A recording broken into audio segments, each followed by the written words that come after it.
Good morning friends, nature में आपका स्वागत है। मैं आशुतोष कुमार। आज का हमारा टॉपिक इंटीग्रेशन है। इससे पहले बेसिक मैथ में हमने लॉगरिदम कंप्लीट कर दिया है। उसके बाद का टॉपिक इंटीग्रेशन शुरू कर रहे हैं। तो चलिए देखते हैं। तो ये है हमारा, इसे पढ़ते कैसे हैं? इंटीग्रेशन ऑफ वाई, ये जो साइन है ये इंटीग्रेशन का साइन है। This is the sign of integration. इस तरीके से रहता है। इसमें अगर हम y लिख दें और dx के साथ इसे इंटीग्रेट कर दें तो इसे पढ़ेंगे क्या? Integration of y with respect to x। Integration of y with respect to x। तो इस तरीके से हम एक नॉर्मल इंटीग्रेशन को दिखाते हैं और पढ़ते भी हैं। तो जैसे कि इसमें कुछ फॉर्मूलेज होते हैं, तो पहले फॉर्मूले देख लेते हैं। जैसे कि पहला फॉर्मूला हो गया हमारे पास x to the power n और dx। तो यहाँ पे क्या होता है, जो x के पावर होता है उसको हम n+1 न्यूमरेटर में लिखते हैं, ठीक है, लेकिन x के पावर के तौर पे ही लिखते हैं। फिर से ये रहा, हमने नया ही लिख दिया। तो ये हमारा पहला फॉर्मूला है। इसमें क्या है, x to the power n dx का इंटीग्रेशन किया जा रहा है। x to the power n का dx के साथ इंटीग्रेशन किया जा रहा है। तो यहाँ पे क्या होगा, n जो है वो n+1 में आ जाएगा।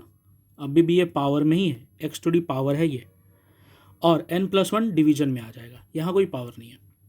और साथ में एक लगेगा ये कांस्टेंट लगेगा इंटीग्रेशन में, क्योंकि ये इसमें कोई लिमिट नहीं दी गई है। यहाँ लिमिट भी लगाते हैं, लोअर लिमिट और अपर लिमिट लगाते हैं। तो ये क्या है, इंडेफिनिट इंटीग्रेशन है, तो इसमें कोई लिमिट नहीं है। तो यहाँ पे हमें कांस्टेंट लगाना पड़ेगा। तो कांस्टेंट क्यों लगाते हैं? तो कांस्टेंट इसलिए लगाते हैं कि अगर हमारे पास जैसे कि कोई फार्मूला हो, जैसे कि v = 2t, ये मान लीजिए वेलोसिटी निकालने का एक फार्मूला है जो टाइम पे डिपेंड करता है। तो अगर मैं t = 0 देखूँ तो t = 0 पे क्या वेलोसिटी आ रही है? 0 आ रही है। t = 1 सेकेंड पे क्या वेलोसिटी आ रही है? t = 1 पे वेलोसिटी आ रही है 2। t = 2 पे वेलोसिटी आ रही है 4। इस तरीके से आ रही है। लेकिन एक्चुअल में अगर वो t = 0 सेकेंड पे उसकी वेलोसिटी 0 ना हो, तो अगर मान लो वो स्टार्ट जब हम देख रहे हैं तब उसकी वेलोसिटी क्या थी, कांस्टेंट वेलोसिटी 10 मीटर पर सेकेंड थी, और उसके बाद की कहानी जब वो स्टार्ट किया t = 0 पे तो 10 मीटर पर सेकेंड उसकी वेलोसिटी थी। और वहाँ से फिर हमने स्टडी करना स्टार्ट किया उसके मोशन को, और हमें ये रिलेशन देखने को मिला कि v = 2t।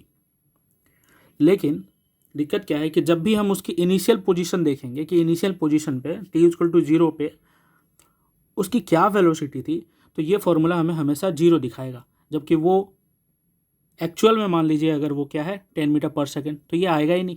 t = 0 पे ये फॉर्मूला हमें हमेशा यही बताएगा। तो अब ये इस प्रॉब्लम को सॉल्व कैसे किया जा सकता है? इस प्रॉब्लम को सॉल्व ऐसे किया जा सकता है कि यहाँ एक कांस्टेंट लगा दिया जाए। जैसे ही कांस्टेंट लगाएगा तो हम बोलेंगे ठीक है, t = 0 पे इसके थ्रू तो तुम्हारी वेलोसिटी v = 2 × 0 आ गई, प्लस सी मतलब इनिशियली तुम 10 मीटर पर सेकेंड के स्पीड से चल रहे थे। तो यहाँ पे अब क्या करेंगे, यहाँ पे सी की जगह लगा देंगे 10। तो अब क्या हो जाएगी, ये तो 0 हो गया, लेकिन ये जो 10 है हमारा, ये हमारा करेक्ट आंसर दे देगा t = 0 पे। तो इसीलिए हम कांस्टेंट टर्म का यूज़ करते हैं। ये हमारा दूसरा फॉर्मूला है। इसमें क्या है, 1 का इंटीग्रेशन dx के साथ है। इसको ऐसे भी लिख सकते हैं dx। अगर सिर्फ ऐसे भी लिखा हुआ है तो ये इस तरीके से इसका इंटीग्रेशन होगा। क्योंकि dx लिखा है तो यहाँ पे 1 जो है वो लिखे ना लिखें हम मान सकते हैं कि 1 है।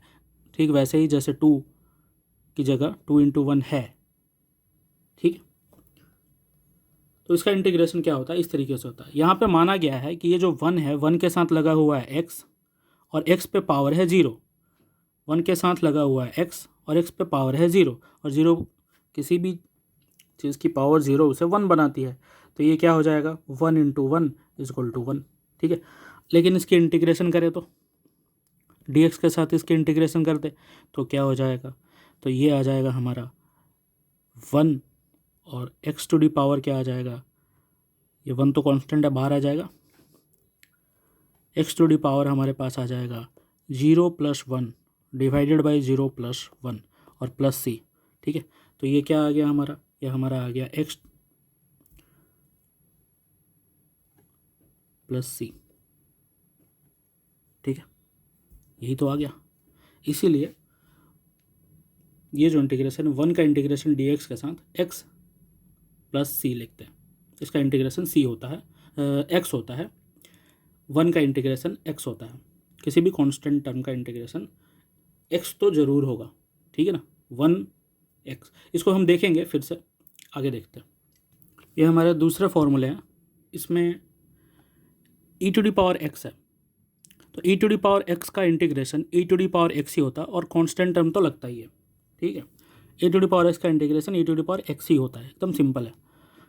4 है हमारा a⁻x dx के साथ इंटीग्रेट है, तो इसकी आइडेंटिटी हमें याद रखना है, और वैसे नीट पॉइंट ऑफ व्यू से ये उतना इंपॉर्टेंट नहीं है। a⁻x divided by log a with base e, log a with base b। ठीक है, ये समझ में आया तो ठीक है, नीट पॉइंट ऑफ व्यू से ये हमारी आइडेंटिटी उतनी इंपॉर्टेंट नहीं है। ठीक है, दूसरी देखते हैं। आगे की हमारी आइडेंटिटी है sin x cos x और 1/x। तो sin x के इंटीग्रेशन जो है वो होती है -cos x, sin x की इंटीग्रेशन होती है -cos x + c। cos x की इंटीग्रेशन होती है +sin x, यहाँ ध्यान रखना sin x की -cos x होती है, और cos x की sin होती है, और कांस्टेंट टर्म तो लगेगा ही लगेगा। ये हमारा इंपॉर्टेंट है, ठीक है ना। 1/x तीनों इंपॉर्टेंट है। 1/x dx, तो 1/x dx का इंटीग्रेशन होता है ln x + c। ln x को हम log हम पढ़ चुके हैं, ln x को हम log बेस e बोलते हैं, ln x को बोलते हैं log बेस e के साथ। तो इसको कन्वर्ट करेंगे पहले ऐसे, ठीक है, log x with base e, और बेस e को log बेस 10 में कन्वर्ट करने के लिए तो हमने पढ़ा ही है, क्या करेंगे, तो कर देंगे हम 2.303 log x with base 10 + c। ठीक है, तो ये सब हमने देख रखा है कि log e को log विथ बेस e को विथ बेस 10 में कैसे कन्वर्ट करते हैं। ठीक है, तो 2.303 log x विथ बेस 10 और प्लस c तो है ही। आगे देखते हैं, ये हमारी दो आइडेंटिटीज़ हैं कि log के क्वेश्चन को हम कैसे सॉल्व करेंगे। तो जैसे कि ये देखते हैं, ये इंटीग्रेशन है, इसमें एक कांस्टेंट है c, इसमें एक कांस्टेंट है हमारा c, ये कांस्टेंट है, और ये fx हमारा ये वेरिएबल है जिसको dx के साथ इंटीग्रेट करना है। तो c जो है वो बाहर आ जाता है इंटीग्रेशन, जो कांस्टेंट टर्म है वो इंटीग्रेशन से एज इट इज़ बाहर आ जाते हैं, और जो अंदर वेरिएबल के साथ जो कांस्टेंट होता है उसकी इंटीग्रेशन होती है। ठीक है, जो वेरिएबल है उसकी इंटीग्रेशन होगी, तो वेरिएबल बच गया fx जिसको dx के साथ हम इंटीग्रेट कर देंगे। ठीक है, c को बाहर लेके। दूसरा तरीका, दूसरी आइडेंटिटी ये है कि अगर हमारे पास दो फंक्शन हो, जैसे एक है fx या प्लस gx या माइनस gx, तो इसलिए दोनों ले लिया हूँ। तो एक क्या होगा, इसको पहले तोड़ लेंगे, जैसे कि देखिए इंटीग्रेशन किसका, fx का dx के साथ, यहाँ पे दोनों का इंटीग्रेशन dx के साथ ही है, तो fx का dx के साथ और फिर gx का dx के साथ। ठीक है, ऐसे तोड़ के अलग कर लेंगे, अगर प्लस है तो प्लस लगा देंगे, माइनस हो तो माइनस लगा देंगे। ठीक है, और उसके बाद फिर वो काम हम कर लेंगे। जैसे कि एग्जाम्पल, जैसे कि ये क्वेश्चन है, इसमें क्या है, ये हमारा वेरिएबल है x⁻² का इंटीग्रेशन हमें dx के साथ करना है। तो हमारी आइडेंटिटी क्या बोलती है, आइडेंटिटी बोलती है कि ऐसा होना चाहिए n+1 + c, ये हमारी आइडेंटिटी बोलती है, वैसे ही कर देंगे। तो x⁻² + 1 डिवाइडेड बाई 2 + 1, ठीक है, हो गया। आगे प्लस c कांस्टेंट लगा देंगे। अब क्या हो गया, x⁻3/3 + c, तो ये हमारा आंसर हो गया। ठीक है, दूसरा क्वेश्चन देखते हैं। तो सेकंड क्वेश्चन है हमारे पास 8x⁻3 dx का इंटीग्रेशन। इसको ट्राई करें पॉज करके। तो जैसे कि कांस्टेंट टर्म हमने देखा था कि बाहर आ जाता है, तो कांस्टेंट क्या हो जाएगा, बाहर आ जाएगा, इंटीग्रेशन x⁻3 dx का लग जाएगा, और x⁻3 का क्या होगा, वही 3 + 1 x³ 3 + 1 डिवाइडेड बाई 3 + 1, तो वही कर देंगे। तो 8 तो बाहर आ गया और इसकी इंटीग्रेशन क्या लग जाएगी, x³ 3 + 1 3 + 1, ठीक है।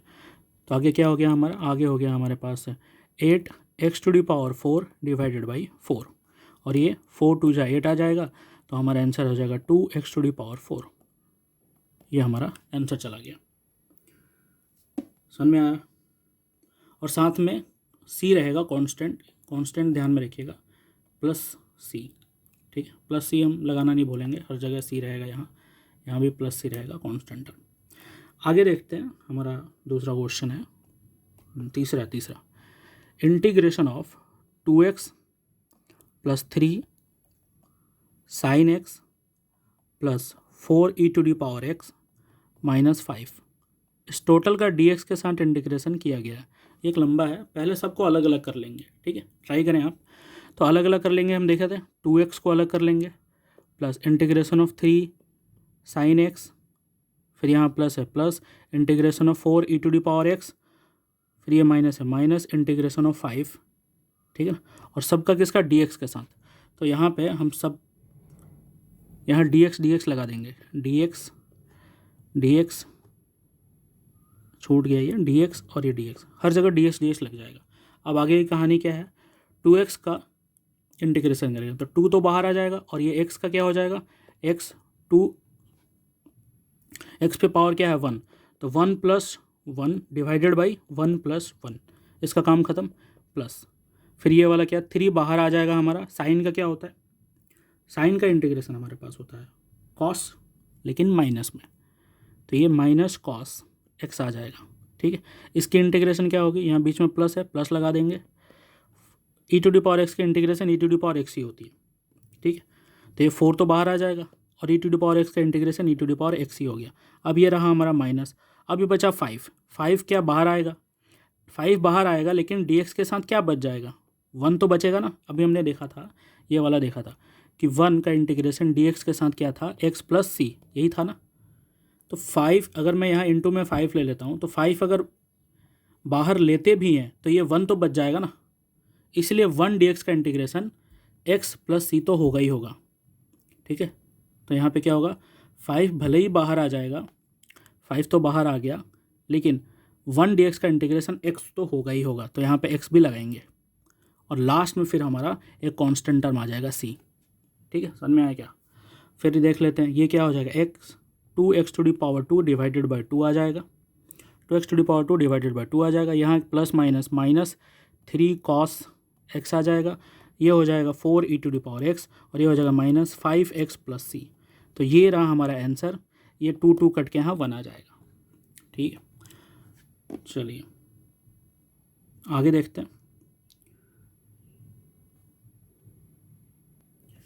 तो ये क्वेश्चन देखते हैं, 1/x + 3 का dx के साथ इंटीग्रेशन देखते हैं। तो पहले तो हम इनको अलग अलग कर लेंगे, तो ये 1/x का dx के साथ, ये बीच में प्लस है, प्लस लगा देंगे, और 3 का dx के साथ, ये अलग हो गया। 1/x का हमने क्या पढ़ा था कि 1/x का इंटीग्रेशन क्या होता है, ln x + c होता है। 1/x का इंटीग्रेशन होता है ln x + c, ये नहीं दिख रहा होगा, चलिए मैं इधर लिख देता हूँ। 1/x का इंटीग्रेशन क्या होता है ln x + c, ये होता है हमारा। तो यहाँ भी वो कर देंगे, क्या हो जाएगा ln x, ठीक है। और इसका इंटीग्रेशन 3 बाहर आएगा, ठीक है, 3 तो बाहर आएगा, लेकिन साथ साथ यहाँ 1 रहेगा ना, 3 × 1, तो 1 dx का इंटीग्रेशन x तो होगा ही, इसीलिए ये क्या हो जाएगा 3, और फिर 1 dx का इंटीग्रेशन x + c, ठीक है। ln x को क्या करेंगे, ln x को हम लिख देंगे log x base e + 3x + c, और अगर अच्छे से लिखना है log बेस 10 में कन्वर्ट करना है तो 2.303 log x base 10 + 3x + c। तो ये रहा हमारा टोटल आंसर, ठीक है। अब आगे कुछ और आइडेंटिटीज़ देखते हैं। चलिए एक और क्वेश्चन देख लेते हैं। तो दूसरा क्वेश्चन है हमारे पास 4/x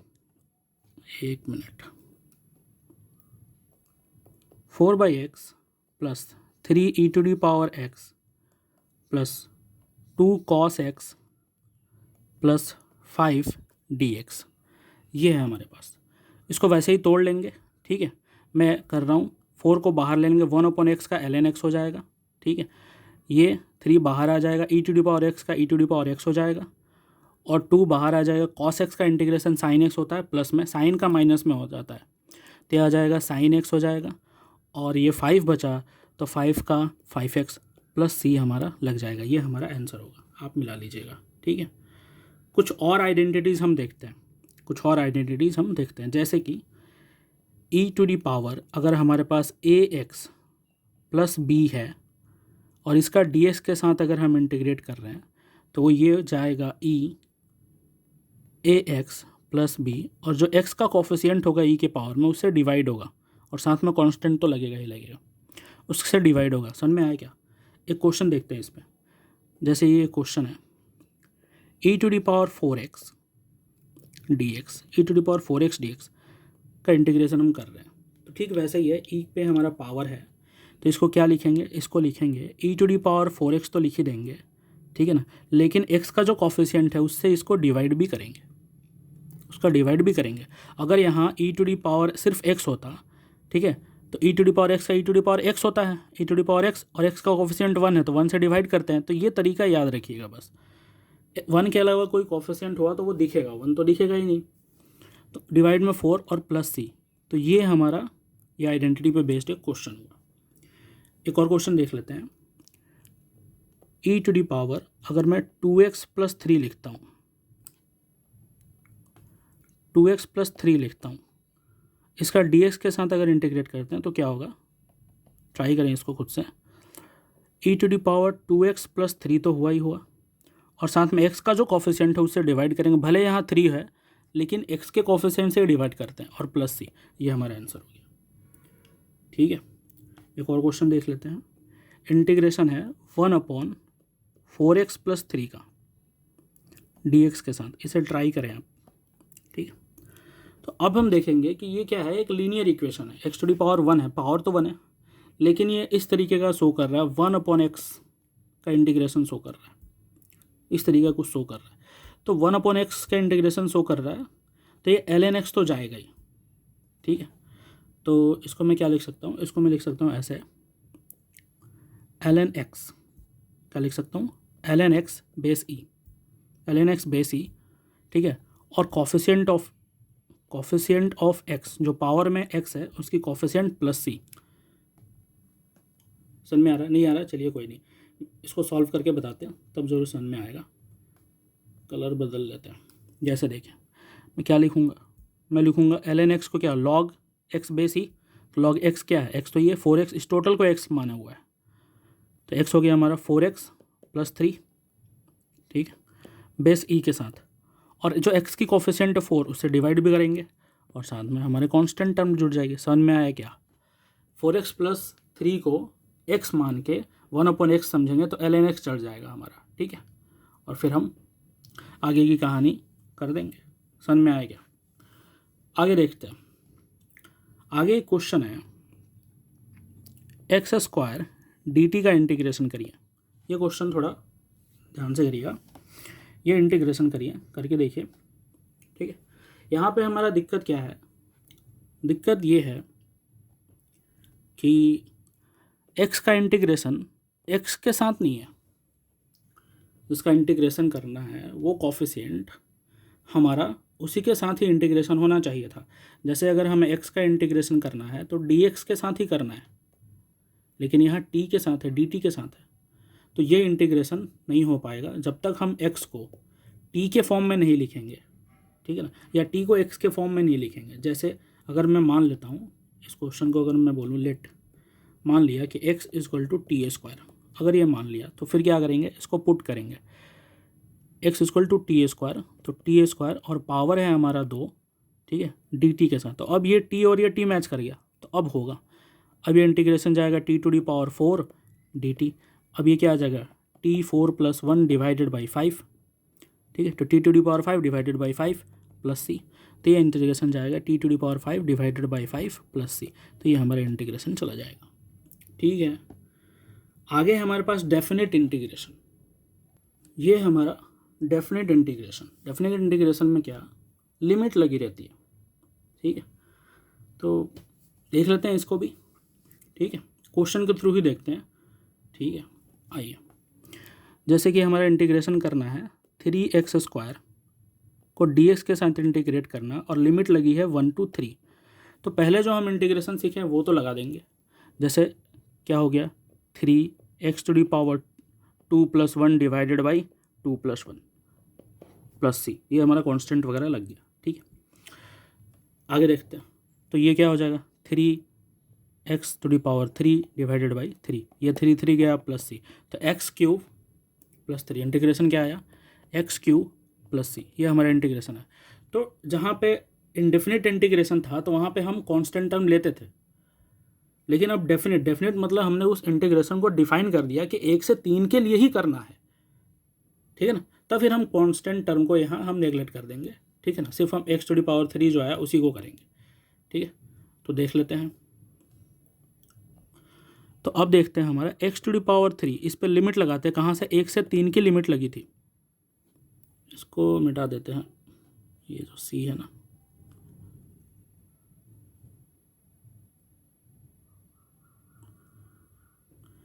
तो ये x⁻³, एक मिनट, x⁻³ इस पर लिमिट लगी है 1 से 3 की लिमिट लगी है। तो क्या करेंगे, x की जगह हम रख देंगे 3, इस पे पावर चढ़ाएंगे ये अपर लिमिट, और -1 बार रख देंगे x में पावर 1,